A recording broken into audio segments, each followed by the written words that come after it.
You had saved up $400,000, hadn't you? I used that money to buy a new house. My mother-in-law, Jane, reported one day that she had bought a house without even mentioning it to me. Furious, I confronted my husband about the situation, but he began to defend his mother, saying, "Let's just let Mom do what she wants. Let's give up on the $400,000. I couldn't let such an act go unpunished and vowed to seek revenge on both of them.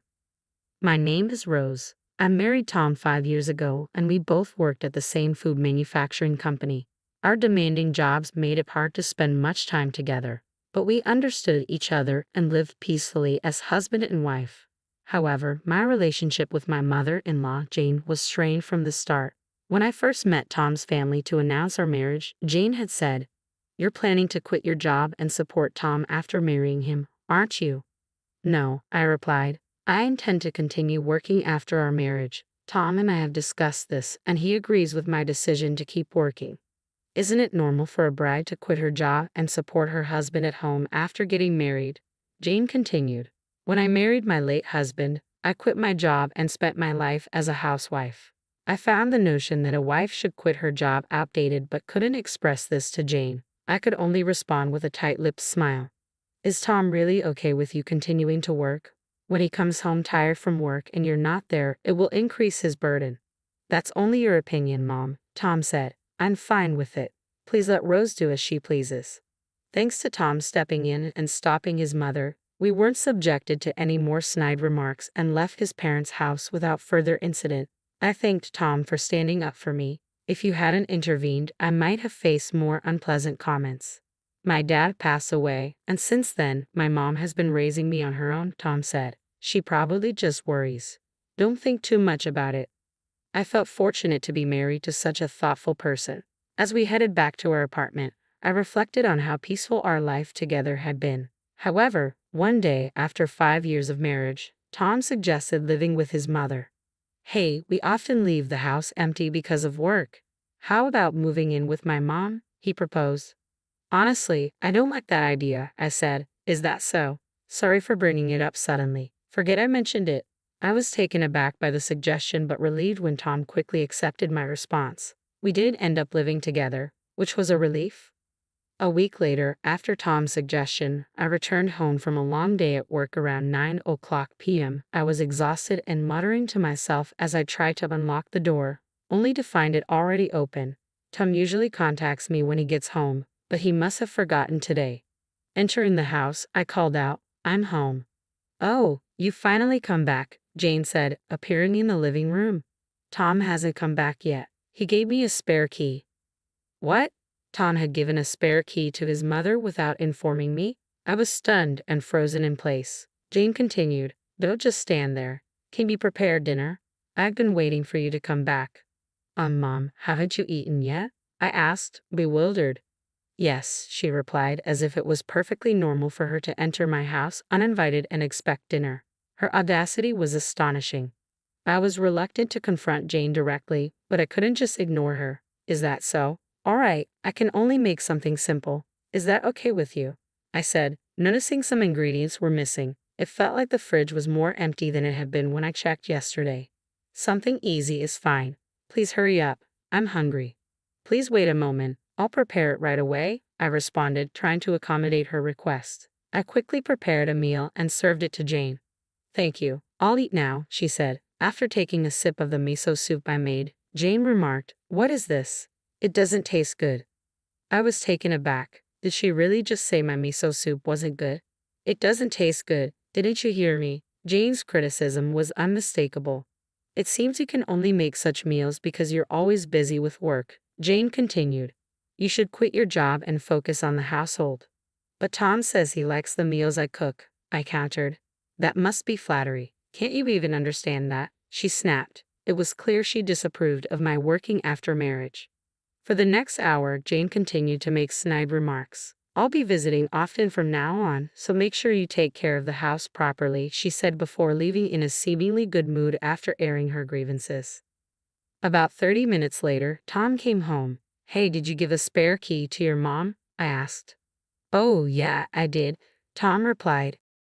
"I was surprised to see her suddenly at our place today.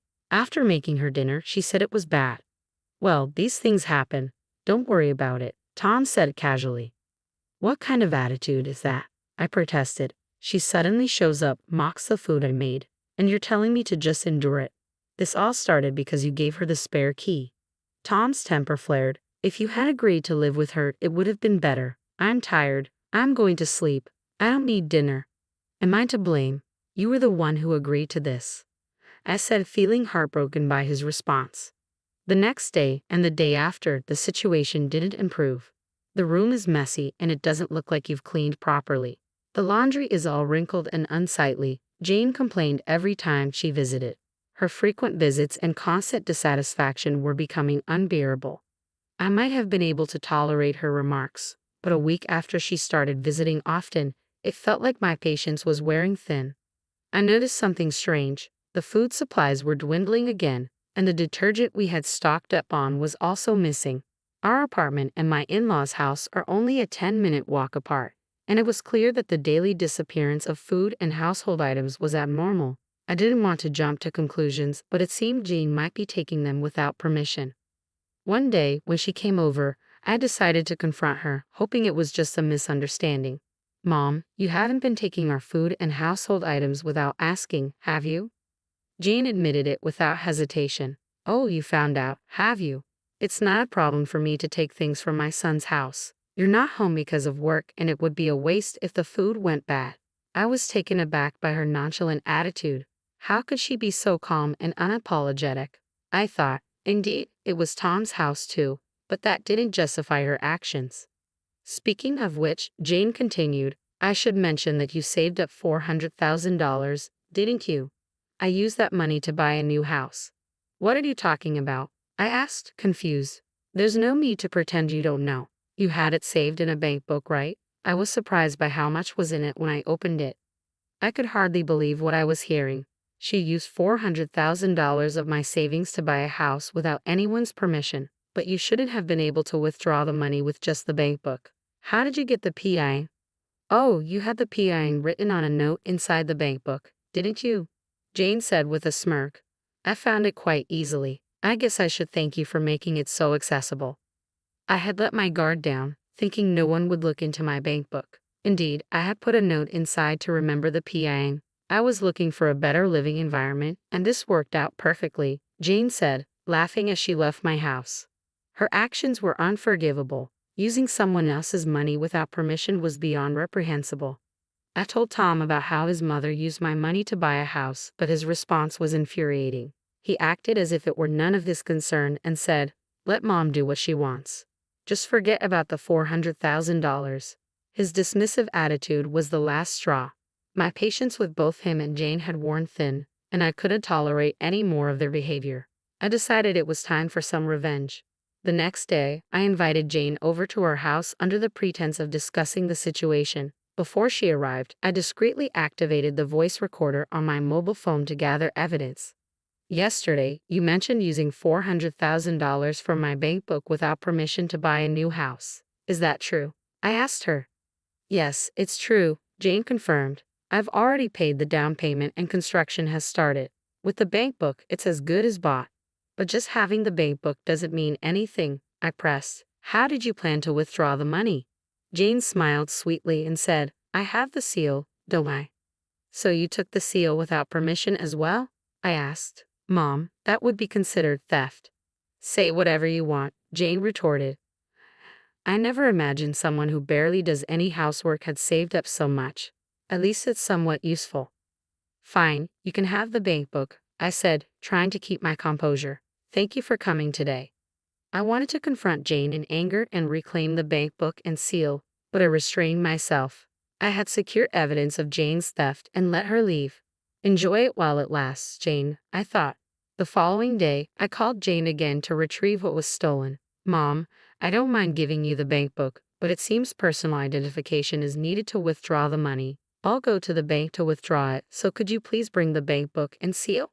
All right, Jane agreed. I'll bring them over. I hung up the phone, feeling a mix of relief and anticipation.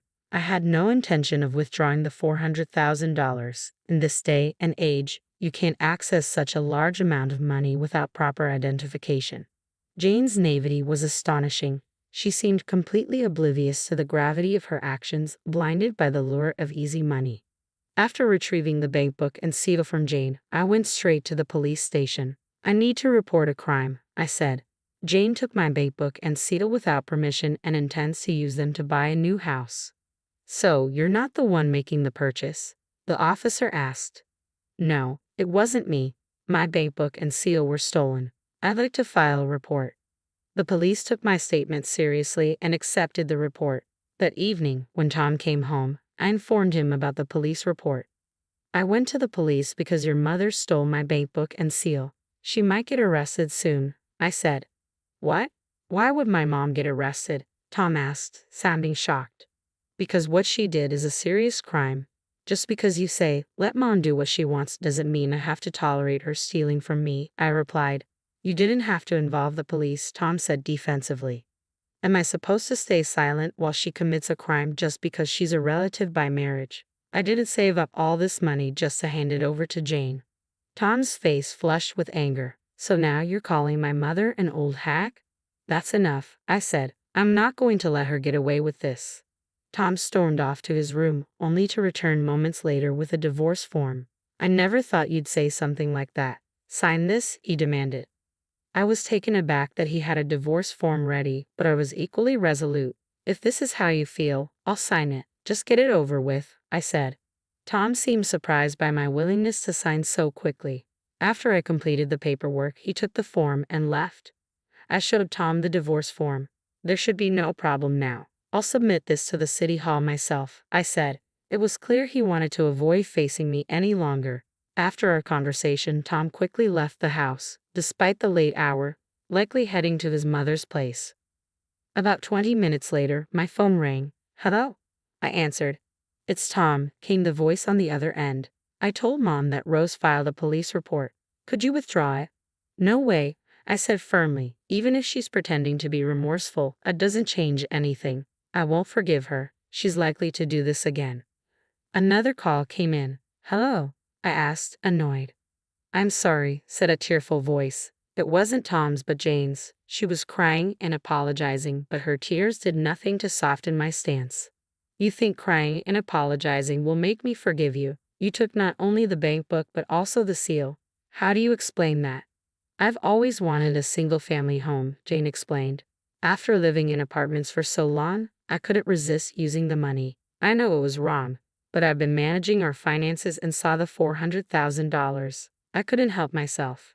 That doesn't excuse anything, I replied coldly. I worked hard for that money before I even married your son. You can't just make it right by apologizing. Reflect on this in prison. Jane tried to make another appeal. Please, I have a request. A request? Now? How audacious. What is it? I've already paid a $100,000 down payment for my savings, and I can't stop the construction. Could you lend me the $400,000, promising to repay it without fail? Are you delusional? I responded. There's no way I'm lending you anything. I can't trust someone who steals not just a bank book but also food and household items to repay me. What should I do then? Jane asked, desperation evident in her voice. That's your problem to figure out. I'm not responsible for cleaning up your mess. Why don't you ask your son to take out a loan? Jane's panic was almost amusing, but I had no sympathy left. Just as I was about to end the call, Tom intervened. Please don't abandon Mom. You were taken care of by her too. Even if it's not the full amount, please help her. Taken care of. She comes over every day just to criticize and has a spare key but doesn't help around the house. What care did she give me? I countered. Tom had no response, clearly grasping at straws in a desperate attempt to appeal to my emotions. I won't help at all. Good luck. Wait, I'll take care of Mom so she won't be a burden to you. Can we cancel the divorce? Tom pleaded. It's too late for that now, I said. Your mother is clearly the most important thing to you. You never protected me. I'm done. Enjoy your time with her. We'll be strangers by tomorrow. I hung up, turning off my phone to avoid more calls. Tom didn't return that night. They were probably comforting each other, and I was left to deal with the aftermath. I took a day off work to submit the divorce papers to City Hall. With that, Tom and I became strangers. Whatever happened to his mother was no longer my concern. During the 3 days leading up to my move, Tom and barely spoke. I didn't initiate any conversation either. I planned to stay at my parents' house, an hour's commute from work, which was manageable. As I left the house that Tom and I had shared, he said, "I'm sorry for everything." I ignored him and walked out. It was a surprising end to a marriage that had once been filled with love. Yet strangely, I felt no sadness, only relief at being free from such a terrible mother and son. I couldn't forgive the hurtful words and actions. This outcome was a direct result of Tom's neglect and his constant prioritization of his mother over me. If he had taken a firm stand against her when she used my bank book to buy a house, perhaps I might have reconsidered. Jane and Tom had underestimated me. I wasn't going to end this passively. They would now face the burden of loan repayments, which was precisely what Jane wanted. They were both accountable for their actions. I reflected on this as I drove to my parents' house. A week later, the police contacted me to inform me that Jane had been arrested on suspicion of theft. It turned out that not living with her had been a decisive factor in her arrest. Had I lived with my mother-in-law, the case might have been considered theft among relatives, making an arrest difficult. I was relieved and thanked the police before ending the call. Jane would now have the chance to truly reflect on her crimes in prison. Just then, Tom called. "Hello. My mom got arrested." "I know. The police just informed me," I said. "With her gone, there's no way I can pay off the loan by myself. So what do you want from me?" "Are you asking for my help?" he replied. "No. Don't call me anymore," I said and hung up. To ensure he couldn't contact me again, I blocked his number and messages. A month later, a coworker told me something surprising. "Hey, did you hear? Tom quit the company." Tom and I worked at the same company, though we were in different departments, so we didn't interact much. With news of his mother's arrest spreading within the company, it seemed Tom found it too difficult to stay. I had no involvement in spreading the gossip and had no idea what happened to him afterward, but he was likely struggling with the loan repayments. 3 years later, I remarried someone I met completely outside of work, someone who truly values me. My new in-laws have welcomed me warmly, and I cherish them in return. I finally feel I've found true happiness and hope never to experience anything like before again.